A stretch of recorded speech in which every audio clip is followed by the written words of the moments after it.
They challenged him vigorously, but he answered them, "What have I accomplished compared to you? Aren't the gleanings of Ephraim's grapes better than the full grape harvest of Abiezer? God gave Oreb and Zeeb, the Midianite leaders, into your hands. What was I able to do compared to you?" At this, their resentment against him subsided. Gideon and his 300 men, exhausted yet keeping up the pursuit, came to the Jordan and crossed it. He said to the men of Succoth, "Give my troops some bread, they are worn out, and I am still pursuing Zebah and Zalmunna, the kings of Midian." But the officials of Succoth said, "Do you already have the hands of Zebah and Zalmunna in your possession? Why should we give bread to your troops?" Then Gideon replied, "Just for that, when the Lord has given Zebah and Zalmunna into my hand, I will tear your flesh with desert thorns and briars." From there he went up to Peniel and made the same request of them, but they answered as the men of Succoth had. So he said to the men of Peniel, "When I return in triumph, I will tear down this tower."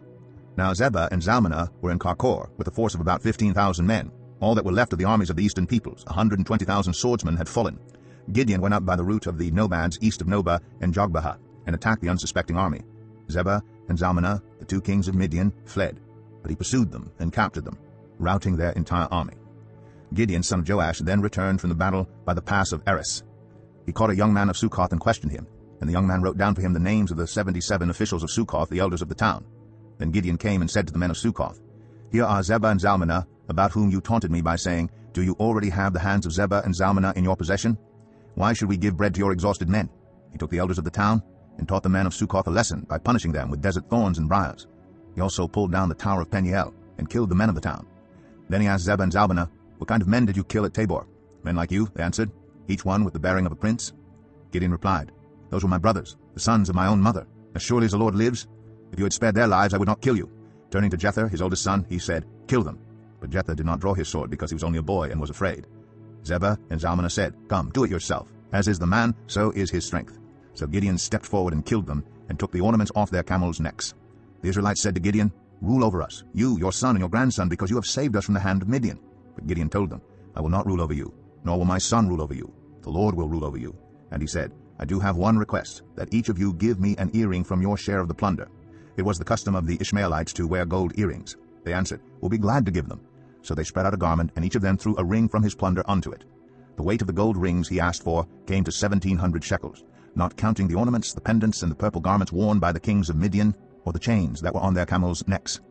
Gideon made the gold into an ephod, which he placed in Ophrah, his town. All Israel prostituted themselves by worshipping it there, and it became a snare to Gideon and his family. Thus Midian was subdued before the Israelites and did not raise its head again. During Gideon's lifetime the land had peace 40 years. Jerubbaal, son of Joash, went back home to live. He had 70 sons of his own, for he had many wives. His concubine, who lived in Shechem, also bore him a son, whom he named Abimelech. Gideon, son of Joash, died at a good old age, and was buried in the tomb of his father Joash in Ophrah of the Abiezrites. No sooner had Gideon died than the Israelites again prostituted themselves to the Baals. They set up Baal-berith as their god, and did not remember the Lord their God, who had rescued them from the hands of all their enemies on every side. They also failed to show any loyalty to the family of Jerubbaal, that is Gideon, in spite of all the good things he had done for them.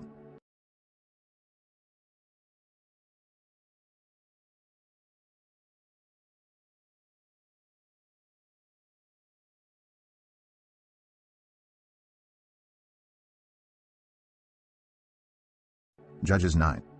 Abimelech, son of Jerubbaal, went to his mother's brothers in Shechem and said to them and to all his mother's clan, "Ask all the citizens of Shechem, which is better for you, to have all 70 of Jerubbaal's sons rule over you, or just one man? Remember, I am your flesh and blood." When the brothers repeated all this to the citizens of Shechem, they were inclined to follow Abimelech, for they said, "He is related to us." They gave him 70 shekels of silver from the temple of Baal-berith, and Abimelech used it to hire reckless scoundrels who became his followers. He went to his father's home in Ophrah, and on one stone murdered his 70 brothers, the sons of Jerubbaal. But Jotham, the youngest son of Jerubbaal, escaped by hiding. Then all the citizens of Shechem and Beth-Millo gathered beside the great tree at the pillar in Shechem to crown Abimelech king. When Jotham was told about this, he climbed up on the top of Mount Gerizim and shouted to them, "Listen to me, citizens of Shechem, so that God may listen to you." One day the trees went out to anoint a king for themselves. They said to the olive tree, "Be our king." But the olive tree answered, "Should I give up my oil by which both gods and humans are honored, to hold sway over the trees?" Next the trees said to the fig tree, "Come and be our king." But the fig tree replied, "Should I give up my fruit, so good and sweet, to hold sway over the trees?" Then the trees said to the vine, "Come and be our king." But the vine answered, "Should I give up my wine, which cheers both gods and humans, to hold sway over the trees?" Finally all the trees said to the thorn bush, "Come and be our king." The thorn bush said to the trees, "If you really want to anoint me king over you, come and take refuge in my shade. But if not, then let fire come out of the thorn bush and consume the cedars of Lebanon." Have you acted honorably and in good faith by making Abimelech king? Have you been fair to Jerubbaal and his family? Have you treated him as he deserves? Remember that my father fought for you and risked his life to rescue you from the hand of Midian. But today you have revolted against my father's family. You have murdered his 70 sons on a single stone and have made Abimelech, the son of his female slave, king over the citizens of Shechem because he is related to you. So, have you acted honorably and in good faith toward Jerubbaal and his family today? If you have, may Abimelech be your joy, and may you be his too. But if you have not, let fire come out from Abimelech and consume you, the citizens of Shechem and Beth Millo, and let fire come out from you, the citizens of Shechem and Beth Millo, and consume Abimelech. Then Jotham fled, escaping to Beer, and he lived there because he was afraid of his brother Abimelech. After Abimelech had governed Israel 3 years, God stirred up animosity between Abimelech and the citizens of Shechem, so that they acted treacherously against Abimelech. God did this in order that the crime against Jerubbaal's 70 sons, the shedding of their blood, might be avenged on their brother Abimelech and on the citizens of Shechem, who had helped him murder his brothers. In opposition to him, these citizens of Shechem set men on the hilltops to ambush and rob everyone who passed by, and this was reported to Abimelech. Now Gaal, son of Ebed, moved with his clan into Shechem, and its citizens put their confidence in him. After they had gone out into the fields and gathered the grapes and trodden them, they held a festival in the temple of their God. While they were eating and drinking, they cursed Abimelech. Then Gaal, son of Ebed, said, Who is Abimelech? And why should we Shechemites be subject to him? Isn't he Jerubbaal's son? And isn't Zebul his deputy? Serve the family of Hamor, Shechem's father. Why should we serve Abimelech? If only this people were under my command, then I would get rid of him. I would say to Abimelech, Call out your whole army. When Zebul, the governor of the city, heard what Gaal, son of Ebed, said, he was very angry. Under cover he sent messengers to Abimelech, saying, Gaal, son of Ebed, and his clan have come to Shechem, and are stirring up the city against you. Now then, during the night you and your men should come and lie in wait in the fields. In the morning at sunrise advance against the city. When Gaal and his men come out against you, seize the opportunity to attack them. So Abimelech and all his troops set out by night and took up concealed positions near Shechem in 4 companies. Now Gaal, son of Ebed, had gone out and was standing at the entrance of the city gate just as Abimelech and his troops came out from their hiding place. When Gaal saw them, he said to Zebul, Look, people are coming down from the tops of the mountains. Zebul replied, You mistake the shadows of the mountains for men. But Gaal spoke up again, Look, people are coming down from the central hill, and a company is coming from the direction of the diviner's tree. Then Zebul said to him, Where is your big talk now, you who said, Who is Abimelech, that we should be subject to him? Aren't these the men you ridiculed? Go out and fight them. So Gaal led out the citizens of Shechem and fought Abimelech. Abimelech chased him all the way to the entrance of the gate, and many were killed as they fled. Then Abimelech stayed in Aramah, and Zebul drove Gaal and his clan out of Shechem. The next day the people of Shechem went out to the fields, and this was reported to Abimelech. So he took his men, divided them into 3 companies, and set an ambush in the fields. When he saw the people coming out of the city, he rose to attack them. Abimelech and the companies with him rushed forward to a position at the entrance of the city gate. Then 2 companies attacked those in the fields and struck them down. All that day Abimelech pressed his attack against the city until he had captured it and killed its people. Then he destroyed the city and scattered salt over it. On hearing this, the citizens in the tower of Shechem went into the stronghold of the temple of El-Berith. When Abimelech heard that they had assembled there, he and all his men went up to Mount Zalmon. He took an axe and cut off some branches, which he lifted to his shoulders. He ordered the men with him, Quick, do what you have seen me do. So all the men cut branches and followed Abimelech. They piled them against the stronghold and set it on fire with the people still inside. So all the people in the tower of Shechem, about 1,000 men and women, also died. Next Abimelech went to Thebez and besieged it and captured it. Inside the city, however, was a strong tower, to which all the men and women, all the people of the city, had fled. They had locked themselves in and climbed up on the tower roof. Abimelech went to the tower and attacked it. But as he approached the entrance to the tower to set it on fire, a woman dropped an upper millstone on his head and cracked his skull. Hurriedly, he called to his armor-bearer, Draw your sword and kill me so that they can't say a woman killed him. So his servant ran him through, and he died. When the Israelites saw that Abimelech was dead, they went home. Thus God repaid the wickedness that Abimelech had done to his father by murdering his 70 brothers. God also made the people of Shechem pay for all their wickedness. The curse of Jotham, son of Jerubbaal, came on them. Judges 10. After the time of Abimelech, a man of Issachar named Tola, son of Puah, the son of Dodo, rose to save Israel. He lived in Shamir, in the hill country of Ephraim. He led Israel 23 years. Then he died and was buried in Shamir. He was followed by Jair of Gilead, who led Israel 22 years. He had 30 sons who rode 30 donkeys. They controlled 30 towns in Gilead, which to this day are called Havoth Jair. When Jair died, he was buried in Kaman. Again the Israelites did evil in the eyes of the Lord. They served the Baals and the Ashtoreths and the gods of Aram, the gods of Sidon, the gods of Moab, the gods of the Ammonites, and the gods of the Philistines. And because the Israelites forsook the Lord and no longer served him, he became angry with them. He sold them into the hands of the Philistines and the Ammonites, who that year shattered and crushed them. For 18 years they oppressed all the Israelites on the east side of the Jordan in Gilead, the land of the Amorites. The Ammonites also crossed the Jordan to fight against Judah, Benjamin, and Ephraim. Israel was in great distress. Then the Israelites cried out to the Lord, "We have sinned against you, forsaking our God and serving the Baals." The Lord replied, "When the Egyptians, the Amorites, the Ammonites, the Philistines, the Sidonians, the Amalekites, and the Maonites oppressed you, and you cried out to me for help, did I not save you from their hands? But you have forsaken me and served other gods, so I will no longer save you. Go and cry out to the gods you have chosen. Let them save you when you are in trouble." But the Israelites said to the Lord, "We have sinned. Do with us whatever you think best, but please rescue us now." Then they got rid of the foreign gods among them and served the Lord. And he could bear Israel's misery no longer. When the Ammonites were called to arms and camped in Gilead, the Israelites assembled and camped at Mizpah. The leaders of the people of Gilead said to each other, "Whoever will take the lead in attacking the Ammonites will be head over all who live in Gilead." Judges 11. Jephthah the Gileadite was a mighty warrior. His father was Gilead, his mother was a prostitute. Gilead's wife also bore him sons, and when they were grown up, they drove Jephthah away. "You are not going to get any inheritance in our family," they said, "because you are the son of another woman." So Jephthah fled from his brothers and settled in the land of Tob, where a gang of scoundrels gathered around him and followed him. Sometime later, when the Ammonites were fighting against Israel, the elders of Gilead went to get Jephthah from the land of Tob. "Come," they said, "be our commander so we can fight the Ammonites." Jephthah said to them, "Didn't you hate me and drive me from my father's house? Why do you come to me now when you're in trouble?" The elders of Gilead said to him, "Nevertheless, we are turning to you now. Come with us to fight the Ammonites, and you will be head over all of us who live in Gilead." Jephthah answered, "Suppose you take me back to fight the Ammonites and the Lord gives them to me. Will I really be your head?" The elders of Gilead replied, "The Lord is our witness. We will certainly do as you say." So Jephthah went with the elders of Gilead, and the people made him head and commander over them, and he repeated all his words before the Lord in Mizpah. Then Jephthah sent messengers to the Ammonite king with the question, "What do you have against me that you have attacked my country?" The king of the Ammonites answered Jephthah's messengers, "When Israel came up out of Egypt, they took away my land from the Arnon to the Jabbok, all the way to the Jordan. Now give it back peaceably." Jephthah sent back messengers to the Ammonite king, saying, "This is what Jephthah says. Israel did not take the land of Moab or the land of the Ammonites.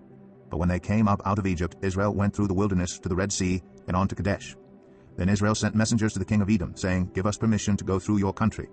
But the king of Edom would not listen. They sent also to the king of Moab, and he refused. So Israel stayed at Kadesh. Next they traveled through the wilderness, skirted the lands of Edom and Moab, passed along the eastern side of the country of Moab, and camped on the other side of the Arnon. They did not enter the territory of Moab, for the Arnon was its border. Then Israel sent messengers to Sihon, king of the Amorites, who ruled in Heshbon, and said to him, 'Let us pass through your country to our own place.' Sihon, however, did not trust Israel to pass through his territory. He mustered all his troops and encamped at Jahaz and fought with Israel. Then the Lord, the God of Israel, gave Sihon and his whole army into Israel's hands, and they defeated them. Israel took over all the land of the Amorites who lived in that country, capturing all of it, from the Arnon to the Jabbok, and from the desert to the Jordan. Now since the Lord, the God of Israel, has driven the Amorites out before his people Israel, what right have you to take it over? Will you not take what your god Chemosh gives you?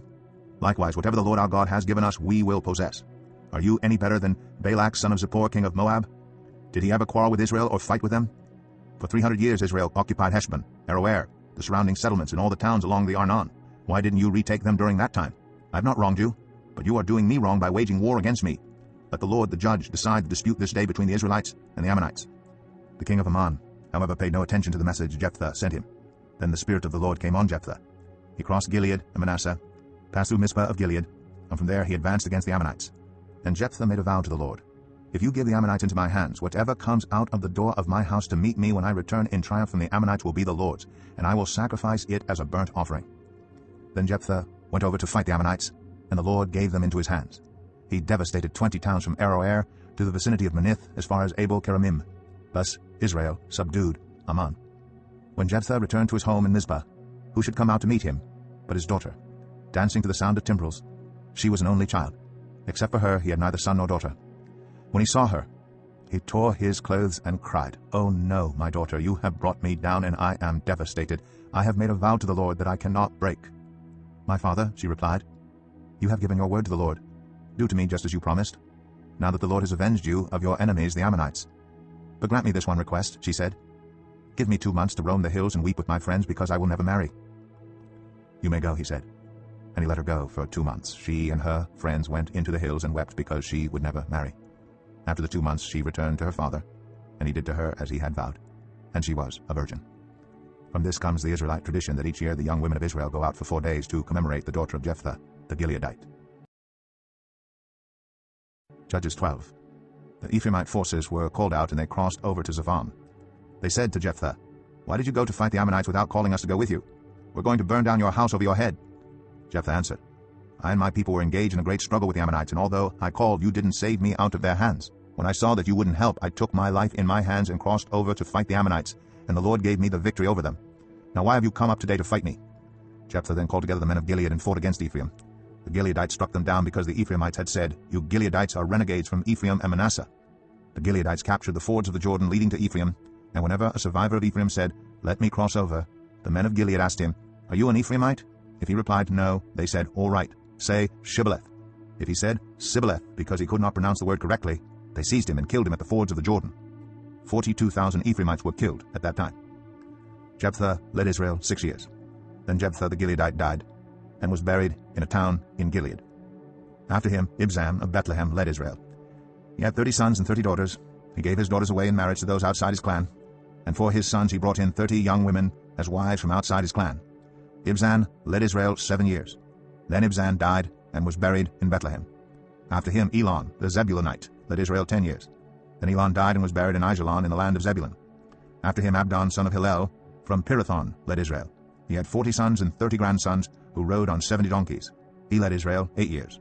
Then Abdon son of Hillel died and was buried at Pirathon in Ephraim in the hill country of the Amalekites. Judges 13.